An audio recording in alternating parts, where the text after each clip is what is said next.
Hello and welcome to a special edition of the In the Money Players podcast. This is our show for Texas Preview Day. I'm your host, Peter Thomas Fornatal, back with you in the Brooklyn Bunker once again, joined by two people who are actually in the great state of Texas, Planet Texas, as we like to call it around here. We will start with a returning guest who is down there in Texas from her home in a place that's much colder. She's been out running. She's got great fashion sense, as you can see from her choice of t-shirts. It's almost like we planned the blue and gray retro t-shirt thing. She's repping Suffolk Downs. I'm repping Saratoga. She's Jessica Paquette. Jessica, how are things? That was a great introduction. Thank you for getting my paycheck for that. That was good. Thanks for having me. It should be a great weekend of racing here.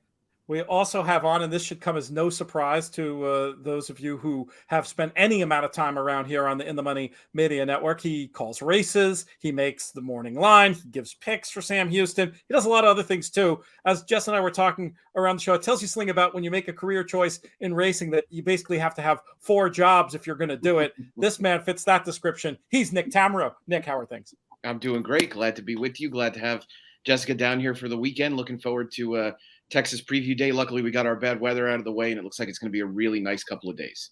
So we are going to be focusing on the Saturday races in this show. We might give a very quick thought on Friday, but if you're an early bird, if you're catching this, Nick, you're also going to pop up some videos about this little Pick 6 carryover on the Friday night card. Can I hold your feet to the fire on that?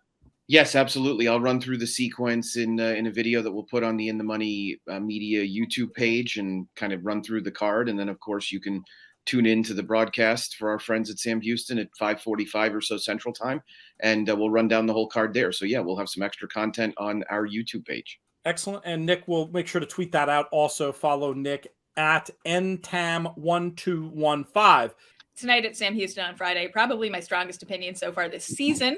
Holy Vow, second off of the layoff. I think this horse is going to offer tremendous value. Last season, he was one of the, I think, best horses of the meet. Also went on to run in some stakes races, even some graded stakes races. And while he was maybe in some deep waters there, I think tonight, just to his liking and should improve significantly second off the layoff. All right, good stuff. We'll get started there, and we'll move on to the Saturday card. First race we're going to talk about, race number 2. We've got the Jim's Orbit Stakes for these 3-year-old colts, 6 furlongs on the dirt. The morning line guy installed Pinky Ring Bling at 2-5. Jessica, is it as simple as Pinky Ring Bling? A name that's fun to say. I wouldn't necessarily want to call that one. So announcer, good luck with that, with him. I think this is a single for me. He's just been too consistent. Fair enough. And does your morning line reflect the fact that this is a horse that would be on tickets of yours, Nick, or do you have any other ideas? No, I think if you're playing a multi-race bet, which the pick 4 starts here, I think you're singling Pinky Ring Bling and just moving on. He was it may be about a half a second of an anxious moment last time out at the top of the stretch. It looked like boy might give him a little bit of trouble, but he stayed on very well, and he just looks a lot better than these horses. I mean, 3 of the 6 in the field are maidens. I'm sorry, 4 of the 6 are maidens. It's only he and Chief Brady that are winners, and it looks like he really towers over them on paper. And the good thing about calling this horse, even though the name might be a little tricky, the Silks are the flag of the state of Texas. So the Lone Star going with something very simple and very easy to. I'm almost to the point where I can color in Silks without even seeing them. This is an easy one.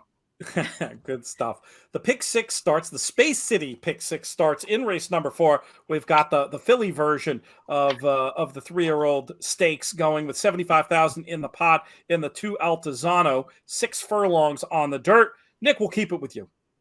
Yeah, I think this is going to be a classic wedding funeral case for a lot of people because everybody missed the wedding on Texas Thunder, and they're all going to show up and try and bet her now. I don't think she's going to be the favorite by any means, but she's going to be a much, much shorter price than she was last time out in that Texas Stallion Series race when she won at 28-1. This is classic Steve Asmussen. He has his horses ready for the bigger objectives, and I think second off the layoff, Eagle Express is just going to be ready to run an improved race. I actually don't think that Eagle Express ran all that poorly last time out. Obviously, there's some talent there based on her first couple of starts that earned her a trip to New York. And when you're in the Asmussen operation, that's like when you're a Texas bred that came out of a Texas bred stake and you go up to run in the Schuylerville, that's like single-ated to the major leagues. So she was obviously worth his attention for a period of time. And I think that What'll hurt Texas Thunder ultimately is Jan's turn to win being, and they're probably pushing her a little bit early. So I'm expecting Eagle Express to win. I would probably back up on my multi-race plays with Texas Thunder and Kim's Texas Bling. All right, so the 6 is the A, and then the 2 and the 3 as backups for Nick. How do you see this one, Jessica? So I agree with a lot of Nick's points on Eagle Express. I really liked her race last time out. I thought she was really game in defeat. She just looked like she came up a little bit short. I'm assuming she'll be much sharper here. If I get to make a wish on turf at some point, I think this horse is going to really have an interesting career as she develops. There's a lot of turf pedigree there. But, we're sprinting on the dirt here, so we'll focus on what we're doing. I like Jan's turn to win actually a little bit. I loved her win last time out. I thought it was a very strong performance. I'm not entirely convinced she beat all that much in that race, but she's going to keep Texas Thunder pretty honest on the front end, setting it up for Eagle Express. So I'm using Eagle Express on top, but Jan's turn to win, I'm not leaving off a ticket. 6 and 4 for Jessica, and we will move on to race number 5. In race 5, we've got Texas bred stakes runners, 75,000, mile and a 16th on the turf.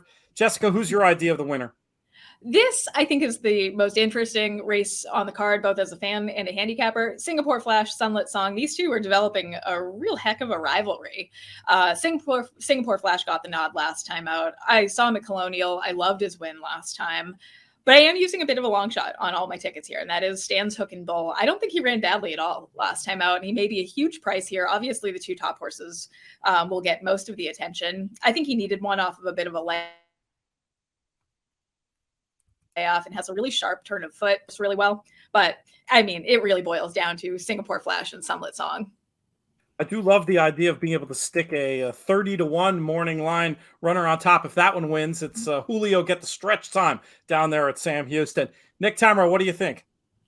So I think there's something interesting that's could happen in this race, and I kind of thought it when I was looking at the when I was making the morning line, and then when I was re-handicapping, and I'm not a big inside information kind of guy, but Paul Duhan entered Men of Kyle to be a rabbit in this race, and I kind of suspected it because he's coming back on really short rest, and Mujab Jr. needs pace. I mean, he needs does badly.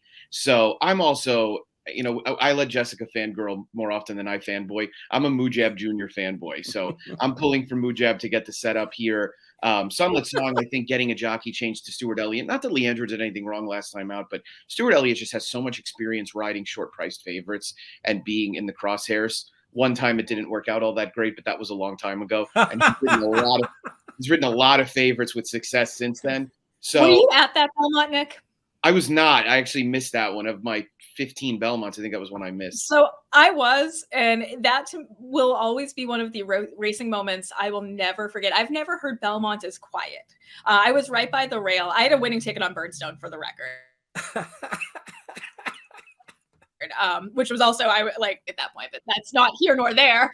But I will never forget how silent that racetrack went. There were like in Houston, and eight nuts yelling. Too. Yeah, and I don't know. After 17 years, I suppose we are allowed you to gratuitously red board there. I think it's okay. You gotta hold on to these victories, right? Enough sleep since then. Yeah. So, and look, I have no issue with Singapore Flash either, who I thought ran very well and looks like the new shooter in the division. So we'll see if he's up to the upset. But the other thing, too, is that, I mean, this is a card that on the back end and even on the front end a little bit is going to be a little chalky. So why not try a price horse? I don't blame you on Stan's Hook and Bull, whose last try against Texas Breds, last two tries actually were both very good. So it might be time for the guard to change a little bit in the division with one of those new shooters. Race 6 is the H-Town Stakes, 7 furlongs on the dirt for 4-year-olds and up. Nick, what will be your approach to this one in the Space City Pick 6? Yeah, this was a new stake race 2 years ago, and I will say that I'm a big fan of the name. So it looks like a good matchup between. Really, it's unfair to call it a matchup between Direct Dial and Mr. Moneybags because Kenai Bob is absolutely good enough to win this race. I thought Mr. Moneybags ran extremely well in the Stoner Side Sprint last month on the Houston Racing Festival Sunday. I also think the speed figure in that race is a little bit low, and I think it's probably more like a mid-90s or so. Or maybe I was just the dope who gave him the 101 when he won that race 2 years before and was kind of hoping that would be validated at some point. But he looks like he's coming in really good form. This is obviously a horse that's been kind of a pet for the Cobbs and Jalen Clary. Interestingly enough, Irma Cobb, who owns the horse, her husband Roy passed away, and Jalen Clary, who trains the horse, her father Mike Netherland passed away, and so they've stayed with the horse, who's been very, very good over the years, and he just looks like he holds all the cards in this race. He's got the most speed of anybody. I think Can I Bob cutting back and is probably going to negate a little bit of his early run, so I'm looking for Mr. Moneybags to get control pretty quickly, and that's probably all she wrote. A straight single for you, or would you back up with the 4? Yeah, I wouldn't waste any money. I'm in a single only, and I mean, I would, if you have the budgetary capability, I'd probably put Can I Bob and Direct Dial on one ticket as backups. I'll call them C's for you. Jess, for you, is this race as simple as Mr. Moneybags? I don't think it is. For me, I thought Mr. Moneybags kind of left it all on the track last time. He ran, to me, he ran his eyeballs out. He ran such a big race. I wonder if he regresses a little bit off of that sort of big effort. So then I go to Direct Dial. And for me, I have to say, of all of the horses I saw in the paddock on Ladies Classic Day, Direct Dial stood out to me more than the graded stakes horses. He is one of those horses that walks into the paddock like he is a racehorse. He's a hard knocking, really cool horse, and very aggressive in the paddock too. He doesn't do anything wrong, but he kind of puffs himself up and gets really on the muscle kind of the second he comes into the paddock. I think he can rebound. I thought the waters were a little deep for him last time out, and he is the defending champion. I also do like Algebra a little bit. I think this is a class test for him in a lot of ways, but for me, it's the kind of strike while the iron's hot, and he is so good right now. Move on to race number 7 on this Texas preview card. We go to the turf. We go to the fillies and mares. We're going 1 mile in the Miss Bluebonnet Turf Stakes. Field of 11 goes postward. We've got a morning line favorite in Bernie, popular horse down that way. Are you with or against, Jessica? I am against. So last season, you guys, as people who handicap quite often, you have this strong opinion about what they're going to do. Even if they don't do it, you maintain that they will do it eventually. I remember Tahitian Breeze's first try on the turf. I was just adamant that this horse was going to be a turf horse. I was right, just not that day. She has not been the most consistent, but her better efforts have come on the turf. By Son of Rubiano out of Dynaforma Mare, it makes a ton of sense. She'd make her second start off a bit of a layoff here, and I think she's an interesting long shot. All right. Any others to go with, or is it going to be all about Tahitian Breeze for you? I'm going to defensively use Bernie. That kind of speed is effective on any surface, and I think she's better this year than she was last year. All right, Nick, how do you see this one? Yeah, I tried to entertain every alternative possible to Bernie because I definitely don't like speed horses in races that are going to have pace, but you know, the ones that I felt like I could make a case for were Zerelda, to a slightly lesser extent, Corluna. She's our fastest. I'm still trying to figure out where the shuffle that the quarter pole comment came from on June 13th. There, the horse was just kind of racing in place. It was Zerelda who was actually held up a little bit, but that helped her produce one late run. I just think Bernie's too good for these horses, and I think her form is a little bit too good right now. I did think Tahitian Breeze was interesting. She's also cross-entered in the third race tomorrow night, so we'll see where Tina Hurley ends up running her. I picked her in the third, so I mean that tells you that I think she's certainly in the mix, and I mean, if you're a Timeform US believer, she's run races on the turf that are fast enough to make her, you know, one of that second tier of horses. Bernie's Fiesta Mile and Shiflet Scholarship were just really, really good. And this being a mile probably plays to her strengths a little bit more. This is also kind of a midwinter turf course at Sam Houston where they're not exactly picking up 6 to 8 lengths from the half mile pull home. It's a forwardly placed type of turf course. And so I think Bernie's probably just going to really have things all her way. So if you were to grade them out, I mean, is it a lone A situation, or would you throw the 5, 10, and 11 in, who you also mentioned as backups? I would loan A to 7. I would use the 8, 10, and 11 as backups. And depending on if Tahitian Breeze goes here or goes in the allowance race earlier, use her too. Gotcha. More like B's or more like C's? Just for my notes, I said around. I think Bernie's probably going to win. Gotcha. So we'll back them up. Don't want people spending too much money on those backups when the strong opinion is on that lone A horse. Let's talk about race number 8. We've got 3-year-old Texas Maidens here going 5.5. Nick, we'll keep it with you. You know, this is going to end up on a night with a lot of short-priced favorites. I think Klimko is probably going to drift down. He looks like a really, really likely winner on this card and really did a lot of good running on debut. I can almost assure you there's no chance he was gelded since his debut. our gelding information down here is not.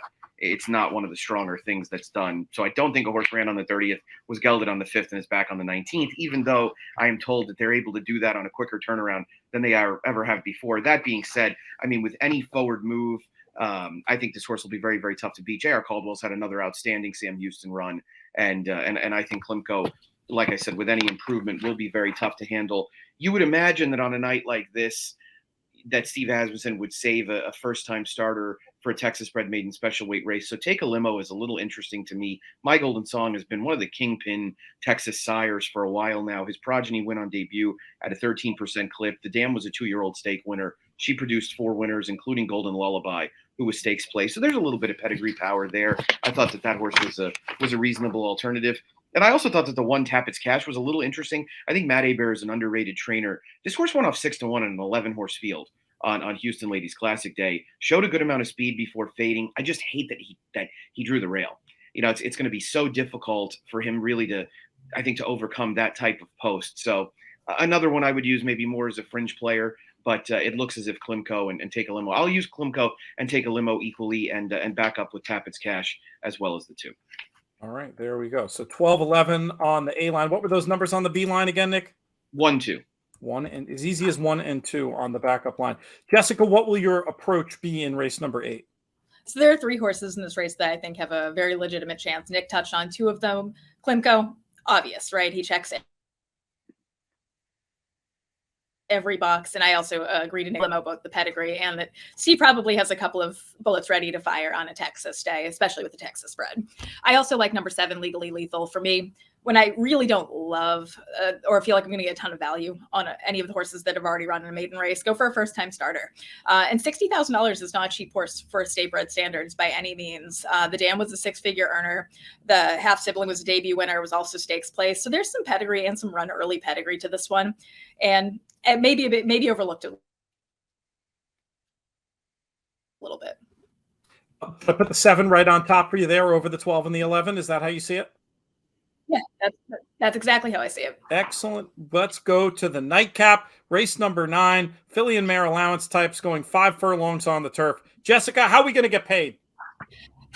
Amardine had a very good win over the local turf last time out. She has tactical speed. I think she'll be even sharper second off the layoff. A little bit of a sentimental thing for me, too. The Grudzians used to race at Suffolk back a million years ago when Riley was a kid. So it's kind of fun seeing her go have a successful training career as well. I'm also using Stilphony Cravens. This is a barn that, despite how live they are, they do tend to get a little bit overlooked at the windows in these big turf races. Really, I don't think he had the best trip last time out, but it was a good step in the right direction. She took a while to break her maiden, but was very consistent. This is one I have a hard time keying on top, but in my exotics, I'm going to use her underneath. 4 and 5, the key numbers for you to close things out? That's it.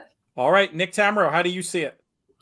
Yeah, this is a classic dirtied up form situation to me with number 9, Special Treasure, who ran a couple of dirt races late in the Remington Park meet and ran poorly, but that's because she's not a dirt horse.